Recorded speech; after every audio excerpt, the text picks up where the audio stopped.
दर्शकों नमस्कार। एक बार फिर से उपस्थित हूँ आप सबके सामने विश्लेषण जन्म कुंडली का इस कार्यक्रम के अंतर्गत। आज जो आपके सामने कुंडली लेकर के आया हूँ, ये कुंडली आई है बीड महाराष्ट्र और ये कुंडली बनी है मेष लग्न की। लग्न में ही गुरु बैठे हैं, चंद्रमा उच्च के, लग्न में गुरु बली होते हैं और एकादशवें भाव में शनि मंगल बली होते हैं।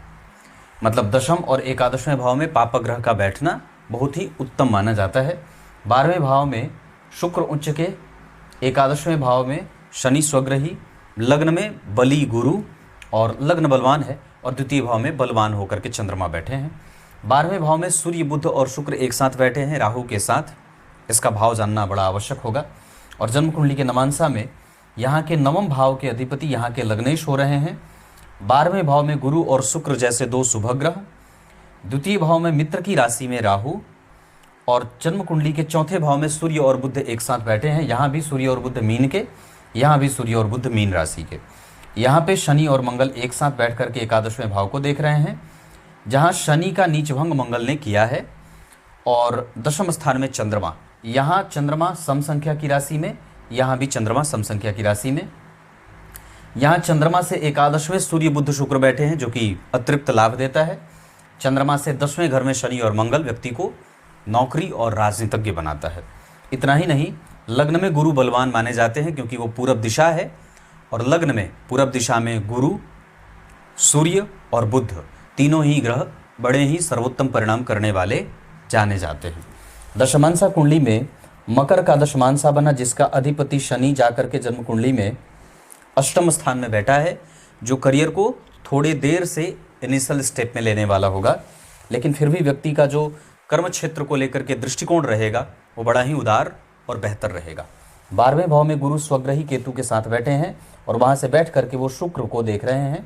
और शुक्र और चंद्रमा दो शुभग्रह जन्म कुंडली के केंद्र में व्यक्ति को विलक्षण बुद्धि का सूक्ष्म अन्वेषण करने वाला, व्यापारिक या नौकरी जो भी करे उसमें व्यक्ति सफल होता है।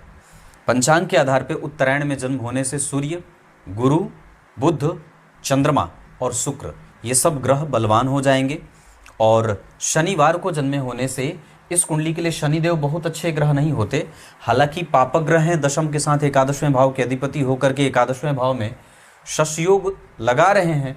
चंद्रमा से शनि केंद्र में बैठे हैं, ये व्यक्ति को कई बार सफोकेट करती है। हालांकि व्यक्ति महत्वाकांक्षी तीव्र होता है और अपने इच्छा की पूर्ति के लिए वो किसी भी हद तक जाने के लिए तैयार रहता है। मांसाहार इस कुंडली के लिए जहर के समान होगा। इसके साथ नियमित दिनचर्या, ब्राह्मणों की सेवा, माता पिता के आज्ञा का पालन और गुरुजनों का आशीर्वाद, इस व्यक्ति को हमेशा ही इस बात पे ध्यान रखना होगा। शनिवार को जन्मे हैं और शनि जन्म कुंडली में बलवान होकर बैठे हैं। हालांकि मंगल के साथ बैठे हैं जो कि लग्नेश है, भाग्य भाव में भाग्येश के साथ या लाभ भाव में लग्नेश का लाभ भाव में बैठना या लग्नेश का भाग्य भाव में बैठना, पंचम, चतुर्थ, सप्तम और दशम में लग्नेश का बैठना लग्न को और लग्नेश को बलवान बनाते हैं। तो लग्न के अधिपति का एकादशवें भाव में एकादशेश शनि के साथ बैठना व्यक्ति को चिरंतन सुखी, दाम्पत्य का श्रेष्ठ उपभोग और सुख प्राप्त करने वाला, प्रेम को तवज्जो देने वाला, प्रेम विवाह करने वाला, विलंब से विवाह का योग लेकिन सुंदर होता है और एजुकेशन बहुत अच्छी होती है। अष्टम भाव पे शनि की दृष्टि, व्यक्ति आयु के साथ सुखी भी होता है। अभी मैंने कल ही कार्यक्रम बनाया था कि जन्म कुंडली के अष्टम भाव पे अगर शनि की दृष्टि पड़ जाती है, बैठने की बात नहीं की है मैंने दृष्टि की बात की है। कल के कार्यक्रम में किसी ने पूछा था कि जन्म कुंडली के अष्टम भाव में शनि बैठने के बारे में बता रहे हैं या दृष्टि के बारे में बता रहे हैं।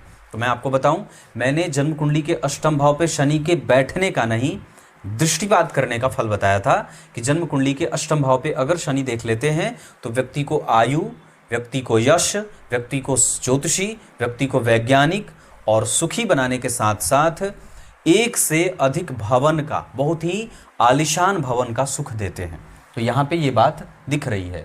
अष्टम भाव और दशम भाव के अधिपति एक साथ लाभ में बैठे हैं तो व्यक्ति का आरंभ थोड़ा देर से, इनिशियल स्टेप थोड़ा देर से एक्टिव होता है, पर बाद में चल करके वो व्यक्ति चिरंतन सुखों को भोगने वाला और संपूर्ण श्रेष्ठ बुद्धि के साथ अपने समाज में अपना नाम अर्जित करने वाला होता है।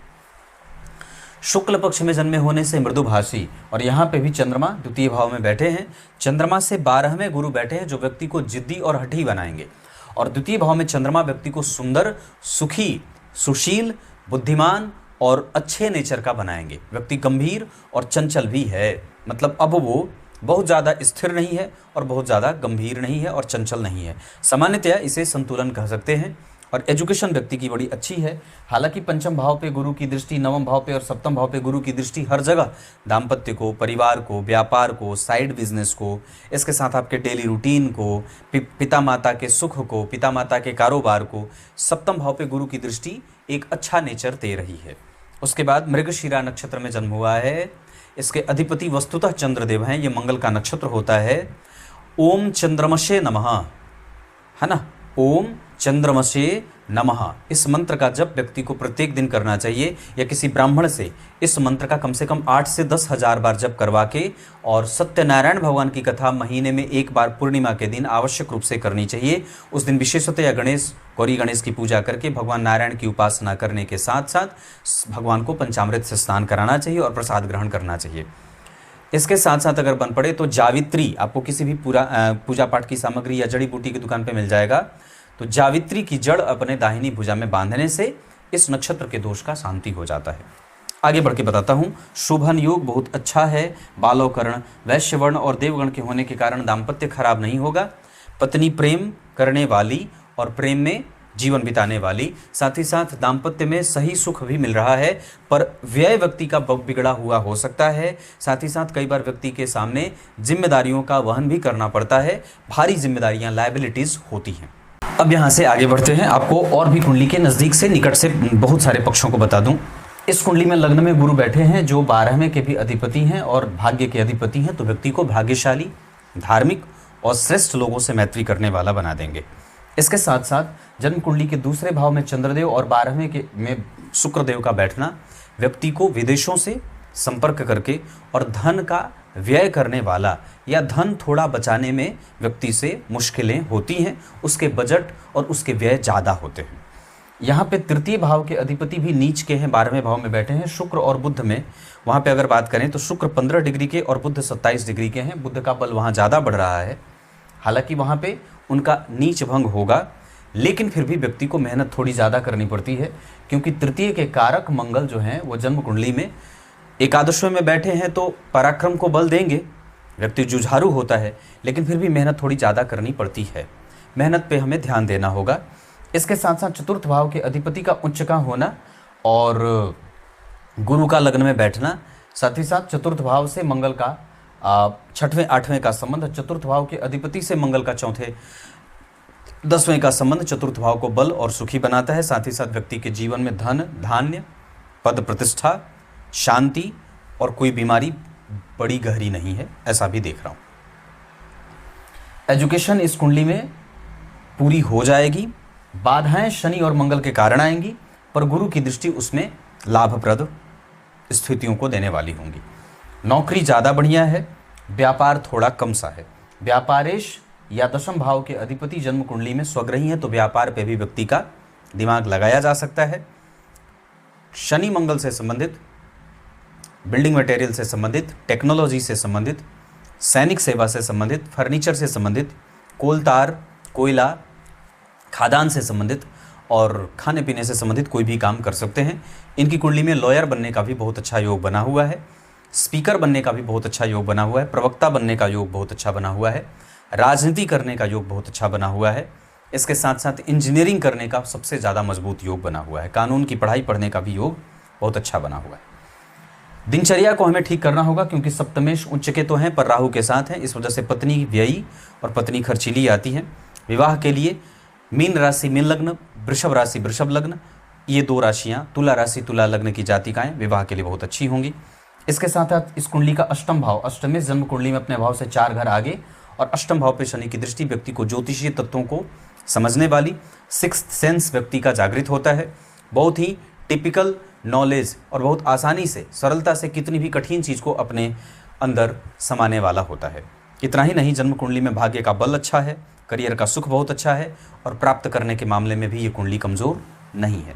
आगे अगर और भी चीज़ें बता दूं तो आपकी कुंडली में बाकी होरा वर्ग के आधार पे, होरा चार्ट के आधार पे गुरु, मंगल और शनि, इन 3 ग्रहों की दशाएं मानसिक शांति के साथ धनदायक होंगी, जबकि शुक्र, राहु, केतु, चंद्रमा, बुध और सूर्य, इन ग्रहों की दशाएं मेहनत करने के बाद व्यक्ति को धनवान और सुखी बनाएंगी। उच्च शिक्षा, संतान, धर्म, यात्रा, विदेश प्रवास और राजनीति, इसका कोई भी इससे संबंधित अगर कोई भी निर्णय लेना हो तो गुरु और शनि की दशा का इस्तेमाल किया जा सकता है। पढ़ाई में व्यवधान लाने के लिए शनि और मंगल के लिए बजरंगबली की पूजा और गणेश चतुर्थी का व्रत व्यक्ति की माता को करना चाहिए।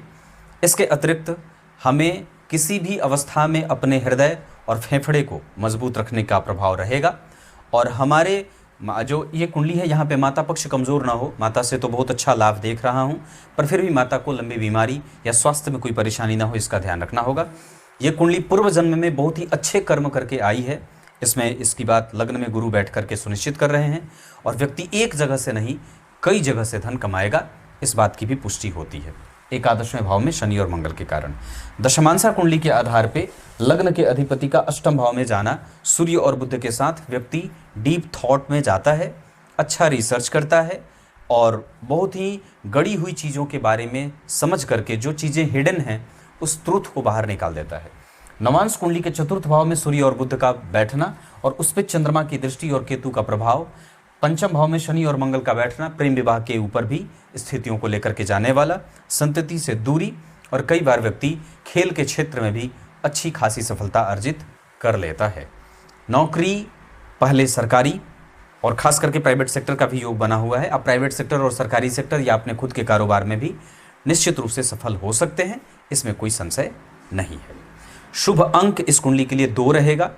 शुभ रंग रहेगा गेरुआ और सफ़ेद। शुभ रंग रहेगा इस कुंडली के लिए गेरुआ और सफ़ेद बताया। धन कमाने के लिए आपको पश्चिम दिशा की यात्रा करनी चाहिए। इसके साथ साथ दक्षिण और पूर्व की दिशा भी धन के लिए बहुत अच्छा रहेगा। उत्तर दिशा की तरफ विवाह हो तो ज़्यादा बढ़िया है। एजुकेशन इस कुंडली की बहुत अच्छी है। धर्म इस कुंडली का बहुत अच्छा है और नैसर्गिक रूप से ये कुंडली सुखी है। केंद्र में एकमात्र ग्रह लग्न में गुरु का बैठना, पंचम और नवम भाव का खाली होना, कुंडली को आरंभ में 35वें वर्ष तक थोड़ा जद्दोजहद करना पड़ता है। चंद्रमा के आधार पे मैंने जो बात कही है उसके आधार पे भी ये चीज़ें जन्म कुंडली में चंद्रमा के नक्षत्र के मृगशिरा के आधार पे और जन्म कुंडली में केंद्र और त्रिकोण के भाव खाली होने, 12वें भाव पे सूर्य बुध राहु और शुक्र के बैठने के कारण जीवन का आरंभ थोड़ा परेशान बीतता है। बाद में जैसे जैसे व्यक्ति आगे बढ़ रहा है वैसे वैसे उसकी सफलता सिद्ध होती जा रही है। इसके साथ साथ अगर मैं दशाओं की बात करूं और ग्रह के बल के आधार पे तो हमें सूर्य को बल देना है। चंद्रमा को लेकर के हमें किसी भी काम को लगातार और निरंतर करना है। मंगल और बुध को बलवान बनाने के लिए गणेश चतुर्थी का व्रत, 3 बार हनुमान चालीसा का पाठ जातक को स्वयं करना चाहिए। उसके बाद गुरु को बल देने के लिए ब्राह्मणों की सेवा, माता पिता की सेवा और जितना ज़्यादा समय पे हो सके संस्कार कराए जाएं। यज्ञोपवीत हो, चूड़ाकरण हो, जितने भी संस्कार होते हैं 16 संस्कार, इस पर मेरे कार्यक्रम बने हुए हैं, प्लेलिस्ट में जाकर के आप उसे देख लीजिए। शुक्र ठीक है, इस वजह से दाम्पत्य का सुख सामान्यतः ठीक है। व्यय बहुत अच्छा है, विदेशी प्रवास बहुत अच्छा है, मैनेजमेंट बहुत अच्छा है, अनुभव बहुत अच्छा है, इसमें कोई संशय इस कुंडली में नहीं है। राहु और केतु की दशाएं भी जातक के जीवन को कष्ट देने वाली नहीं रहेंगी। सामान्यतः उस दशा काल को भी मैं अच्छा देख रहा हूँ। हालांकि 12वें के राहु हैं और शनि मंगल उनके पीछे बैठे हैं, इस वजह से हमें कोर्ट केस कचहरी के मामले में, पत्नी के साथ किसी भी प्रकार के मतभेद में और पत्नी के मित्रों से कोई भी मतभेद नहीं करना चाहिए। इसके साथ साथ इस कुंडली के लिए अगर बन पड़े तो हमें अपने शत्रुओं से, अपने मामा मामी से, नाना नानी से, इन लोगों से संपर्क अपना अच्छा बना करके रखना होगा। चाचा चाची से भी संबंध अच्छा बना करके रखना होगा। पिता का कारोबार बहुत अच्छा रहेगा बच्चे के आने के बाद। इसके साथ साथ माता का स्वास्थ्य भी सामान्यतः थोड़ा बहुत व्यय के साथ देख रहा हूँ। भाई बहन का सुख भी इस कुंडली में थोड़ा कमज़ोर सा ही देख रहा हूँ। बड़े भाई बहन से भी सुख थोड़े कमज़ोर से ही बन रहे हैं। ये आपकी कुंडली है। शुभ अंक मैंने बताया, शुभ रंग बताया, नक्षत्र पर चर्चा कर देता हूँ। कोई भी काम करना हो, भरणी, मृगशिरा, हस्त, रेवती और उत्तरा फाल्गुनी के साथ श्रवण, ये नक्षत्र कोई भी काम करने के लिए बहुत अच्छे रहेंगे। पश्चिम दिशा का घर आपकी कुंडली के लिए बहुत अच्छा रहेगा, उस घर में प्रवेश करना बहुत उत्तम रहेगा। इसके अतिरिक्त अगर बात करें तो उत्तर दिशा के घर में भी प्रवेश किया जा सकता है। उत्तर दिशा का जो उत्तरमुखी मकान हो उसमें भी प्रवेश किया जा सकता है। दशाओं के क्रम में इस कुंडली में जो दशा बीतेगी अच्छी, उसमें बीतेगी मंगल की, उसमें बीतेगी गुरु की, उसमें बीतेगी शनि की और उसमें बीतेगी शुक्र की, क्योंकि शुक्र वर्गोत्तम है। सूर्य और बुध राशि से वर्गोत्तम और शुक्र भाव से वर्गोत्तम है। तो जो ग्रह वर्गोत्तम होता है वो बली होता है और निश्चित रूप से उसका प्रभाव श्रेष्ठ मिलता है, मतलब अपनी दशा में धन धान्य आदि भरता है। सूर्य आपको बुद्धिमान बना रहे हैं नक्षत्र के आधार पे और डिग्री के आधार पे हमें अपने नेत्रों का विशेष ख्याल रखना होगा, पाचन तंत्र का भी ध्यान रखना होगा, अर्थराइटिस वगैरह ना हो इसका ध्यान रखना होगा। और कई बार नेत्रों में परेशानी ज़्यादा होती है, मोतियाबिंद वगैरह भी परेशान करता है। चंद्रदेव के आधार पे मैंने कहा छोटी छोटी बीमारियां, नज़ला, खांसी, जुकाम, जुड़ी ताप वगैरह होती हैं, इसका ध्यान रखना होगा। आपको एनर्जेटिक बना रहे हैं मृगशिरा में बैठ करके। मंगलदेव आपकी कुंडली में जिस स्थिति में बैठे हैं उसके आधार पर आपके अंदर क्रिएटिविटी और गुण धर्म को पहचानने वाला, सत्य और असत्य के बीच को समझने वाला बना रहे हैं और साथ ही साथ कृतज्ञ भी बना रहे हैं। पंचम भाव पे शनि, मंगल और गुरु का प्रभाव आपको लॉयर भी बना रहा है, जज भी बना रहा है, वकील बना रहा है। इसके साथ बात करते हैं बुध की, तो बुध आपको बुद्धिमान और कुशाग्र बना रहे हैं। गुरु आपकी कुंडली में आपको अनुभवी बना रहे हैं, नक्षत्र के आधार पे ये सब बता रहा हूँ। शुक्र का प्रभाव आपकी कुंडली में जिस स्थिति में बैठा है उसके आधार पर आपको क्रिएटिव और थोड़े आलसी भी बना रहे हैं, पत्नी के पीछे पीछे घूमने वाला और सुंदर चीज़ों के पीछे लालायित रहने वाला कामुक भी बना रहे हैं। शुक्र के साथ अगर बात करते हैं शनि की बात, तो शनि आपकी कुंडली में जिस स्थिति में बैठे हैं उसके आधार पर आपको न्यायिक बना रहे हैं। शनि के बाद राहु आपकी कुंडली में 12वें भाव में बैठे हैं और आपकी कुंडली के आधार पे वो आपको बहुत ज़्यादा दिमाग लगाने वाला भी बना रहे हैं। बहुत सारे भावों में अगर एक ही घर में सारे ग्रह बैठे हैं तो सूर्य, बुध, राहु और शुक्र, वहाँ पे सबसे ज़्यादा बलवान शुक्र हो रहे हैं। आत्मकारक ग्रह के रूप में आपकी कुंडली में सूर्य ही विराजमान हो रहे हैं और बलवान होने के मामले में शुक्र हर्षबली होते हैं। नवांश कुंडली में भी सूर्य का मीन राशि में बैठना आपके आत्मकारक ग्रह के बलवान होने के कारण एजुकेशन, बुद्धि, संतान, सुख और कृतज्ञता ये सब सदैव रहेगा। गुरु और सूर्य एक दूसरे से द्विद्वादश में बैठे हैं, कभी भी चरित्रहीनता का कोई दोष ना लगे, इसका ध्यान रखना होगा। अतिरिक्त व्यय से बचना है। मांसाहार, गलत मित्रता और गलत लोगों की संगति आपको सबसे ज़्यादा नुकसान करेगी, क्योंकि 12वें भाव में सूर्य, बुध, शुक्र, राहु सब बैठे हैं। पत्नी के साथ मतभेद ना हो, उनके साथ शारीरिक संबंधों में कमजोरी ना हो, इसका भी ध्यान रखना होगा। तब तक के लिए बहुत बहुत नमस्कार।